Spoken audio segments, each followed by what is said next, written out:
ప్రైజ్లో హల్లెలూయా. ప్రభువైన యేసుక్రీస్తు నామములో ప్రియ సహోదరి సహోదరులకు నా హృదయపూర్వక వందనాలు. ఈ దినాన దేవుడు మనతో మాట్లాడిన మాట జకర్యా గ్రంథం 8వ అధ్యాయం 15వ వచనం.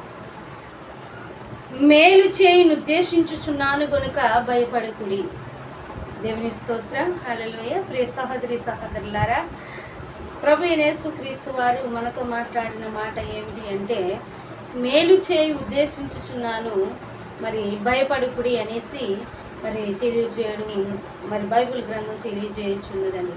సహోదరి సహోదరులారా, అనేక మార్లు మనకు కష్టం వచ్చినప్పుడు, ఆపద వచ్చినప్పుడు, అపాయం కలిగినప్పుడు, వేదనలో ఉన్నప్పుడు, బాధల్లో ఉన్నప్పుడు మనం భయపడిపోతూ ఉంటాం. అయితే నేను మేలు చేయి ఉద్దేశించుచున్నాను, భయపడకు అనేసి మరి దేవుని వాక్యం సెలవిచ్చినది. మరి భయపడకుడి అని